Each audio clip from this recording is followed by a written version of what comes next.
For many Americans, work can feel like a hamster wheel. No matter how hard they run, it never feels like enough. Americans, on average, say they would need $520,000 a year to feel rich. And the more people earn, the more they say they need to feel comfortable. Americans making under $50,000 felt they needed $157,000 a year to feel comfortable. Those making $100,000 or more said they would need $246,000. When I was in middle school, a song came out called Mo Money, Mo Problems. And I think that that's true. Your problems scale. You still are dealing with a finite number every month. Your worries, your anxiety, your budget scales to that.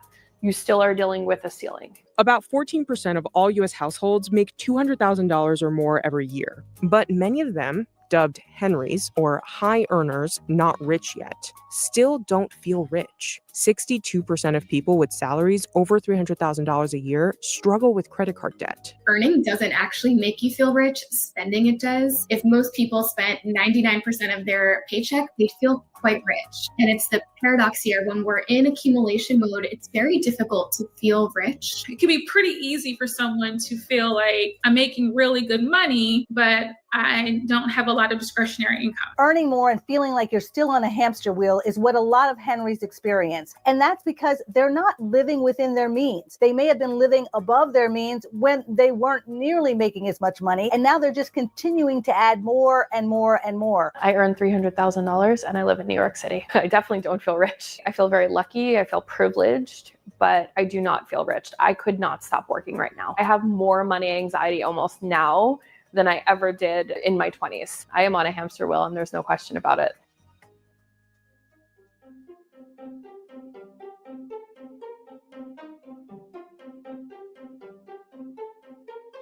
Henrys often don't feel rich compared to others. Many Henrys are cash rich and asset poor. So they're typically people under 40. They don't have childcare hours available. They're first-time home buyers in the housing market. They're paying off student loans early, hopefully. And their income usually hasn't hit a career peak. So they're very much in that not rich yet bucket, but they very well could be in the future. Oh, I 100% feel like a Henry. Marian Contreras was a professional composer, band leader, and pianist who started her virtual assistant business in 2016. That year, I started to grow slowly, and I was suddenly earning more money than I had ever earned in my life. And I think the number was something like $35,000 by the end of the year. And I went, wow, this is really great. I can grow this. She then expanded into a digital marketing consulting agency during the pandemic. For the calendar year of 2025, we're just on track to make 1.4 million. We're hoping to get to 1.5 or possibly even 1.6. I'm anticipating my owner's draw to be anywhere between 300,000 and 400,000. Had a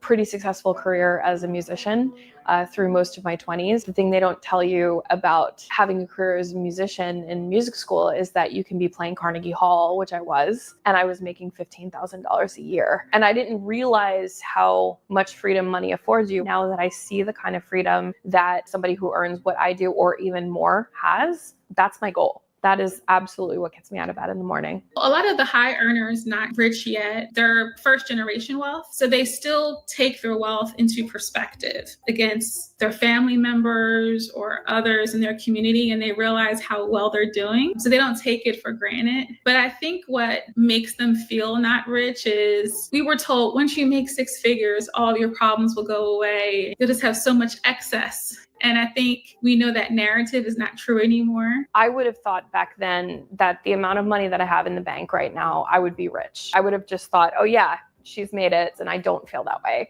I know that I am on a hamster wheel with my business. I actually really love the hamster wheel. I love what I do, but I also realize that I can't stop. Time to restock? The Kroger app offers the same great prices and quality for pickup or delivery. So Henrys often don't feel rich compared to others. They work very hard for their money, but they also spend a lot more than the average person. In a lot of ways, Henrys may be victims of their zip codes. $100,000 in LA is definitely very different than $100,000 in Iowa. Someone makes $200,000 a year in LA. They're going to probably take home $140-ish. Rent for a one bedroom is going to be at least $3,000. Their car payment's going to be $700. Car insurance is going to be maybe $200 a month. Gas is going to be $200 a month. If you were to annualize that, that's $50,000 right there. The remainder is for all the other things. We haven't eaten yet. We haven't purchased groceries. We haven't paid for subscriptions to Amazon and Netflix. We haven't gone on vacation yet. We haven't purchased clothes yet. It can whittle away your discretionary income if you're living in an area that has a high cost of living. When my business started to grow, one of the first things that I started spending more money on right away was food, because I don't have time to cook. I had more money than time. And so I started eating Grubhub 3 meals a day most days. After that, it became rent, because I hit $1 million a year in revenue. And I said, that's it, I'm moving to Manhattan. And so my rent doubled and I suddenly was paying $4,000 in rent. What is very worth it to me is to live where I want to live. I was proud that I could live here. For about a year, I would walk outside my apartment and just like look around and just be like, oh my gosh, here I am. So that was lifestyle creep for me. Lifestyle creep is the common phenomenon of spending a little more money as you earn more. It can happen to anyone at any income. Lifestyle creep can really sneak up on you. You start earning more and then you decide, well, I can buy more things. I need a second car. I need a bigger home. I need to go on this European vacation. I deserve this European vacation because I work hard for my money. The problem is if you're not continuing to increase your savings at the same time, you are putting your financial future in jeopardy. That shift happens everywhere in our lives, from the small purchases to the really big ones. Cars, houses, vacation, and most of these expenses are fixed. Lifestyle creep impacts almost all tax brackets, but it can take different forms. One 2024 study found that when low and middle income households were given an additional $1,000, no strings attached every month, their spending increased primarily on basic necessities, such as food, transportation, and rent. However, when higher income households were given the same $1,000, they increased spending on both necessities as well as discretionary expenses, like Marie did. I spend more on my hair. I spend more on makeup. I get my lashes done. I get my nails done. I think it's just something that comes with the territory. Birds of a feather tend to flock together and their spending tends to be more aligned. If you make about $85,000, your friends probably also make about $85,000. So you're doing similar activities in the same economic bracket. Once you have friends that are making $200,000-$300,000 a year, your activities will change. The restaurants that you will eat at will differ and change. They're going to probably be a little bit more elevated. Your vacations are going to be more elevated. Your clothing is going to be more elevated. It's not necessarily spending irresponsibly, but they're spending aligned with their friend group and their community. That's why a lot of them oftentimes don't feel rich, because they're spending along with their friends. Emotions are tied so tightly to what we do with our money. It happens to everyone. You get a raise, you're feeling great, you deserve to go out to dinner. In fact, you deserve to book that cruise. But the reality is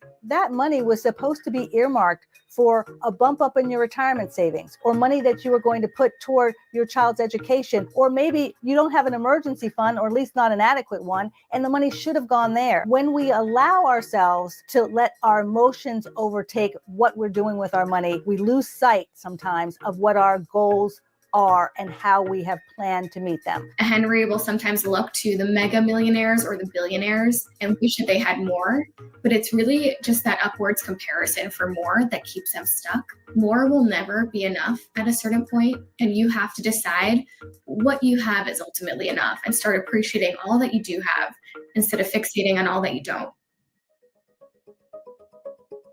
Experts say the best way for Henrys to start to feel rich and to get off the hamster wheel is by budgeting and planning for the future. You can't really figure out if you're rich yet unless you know where you stand right now and where you want to go. You need to know your net worth. Doesn't matter how much money you have. It's not just for rich people. You have a net worth. What you own minus what you owe is your net worth. Everyone has one. Yours may be negative at this point, but you have to figure how to turn that around. Once you know your net worth, then you can start to build on what are your goals? What do I want to have in terms of my retirement savings, in terms of savings for college if you have children, in terms of emergency savings in case anything happens? How secure will I be? Once you have significant emergency savings, enough to cover, say, 6 months of your expenses or more, you're going to start to feel rich. Surveys have shown that financial well-being is tied closely to emergency saving. And so if you know that you're not going to have to whip out a credit card, that you're going to be able to pay for the roof that needs to be fixed or the car that breaks down, you're going to feel rich. I think wealth is often an emotional feeling. It's a mindset to feel truly secure and not to have to worry about finances at all. Feeling rich, it can feel much more about the bottom line and the dollar amount. So one is more about the tangible number in your bank account, and the other more is a feeling. Most people aspire to reach a level of wealth where they don't have to stress or worry about their finances or even about the future generations, to know that there's a cushion there. One of the things I focus on with my clients is a budget should be a representation of your values. The issue is you can't value everything. You have to prioritize it. And when people see the hard numbers of what they're spending on a monthly or annualized basis, and they see, oh my gosh, I'm spending $5,000 a year eating out, I will ask the question, are you enjoying those meals at $5,000? Is it bringing you that much excitement and that much joy? And most people will say, no, Camila, it's not. The food is okay. I'm doing it to be social. Well, we'll talk about other ways that you can be social without spending $5,000 a year eating out. You can't buy clothes consistently, travel consistently, eat out consistently. You have to pick maybe one or two things where you're going to focus your discretionary spending and then take that extra and reroute that to savings so you can start feeling rich. Spending gives this immediate dopamine fix, and seeing wealth in an account with numbers and commas often can be far more satisfying, though we don't realize it in the moment. It's almost like the difference between an exciting yet very toxic relationship versus a secure and stable long-term partner. I think the feeling of safety and the feeling that you can weather this long-term financial storm is far more satisfying, and we have to train ourselves to value that safety over the quick fix of a fancy car or a shiny new watch. My advice for somebody who's on the hamster wheel is understanding the trade-off. I could get off the hamster wheel at any time, and I know that. And I know that my circumstances may change. For right now, this is the answer for me. My advice to somebody who's feeling that anxiety is understand that this is a choice. There are trade-offs. What I have learned is that I have been very burnt out and exhausted as a person who doesn't earn a lot of money. And I have been burned out and exhausted as a person who does earn a lot of money. And I would take being a person who's burned out and exhausted and has money any day of the week. I would rather do that than be burned out and tired and also worrying about my bills.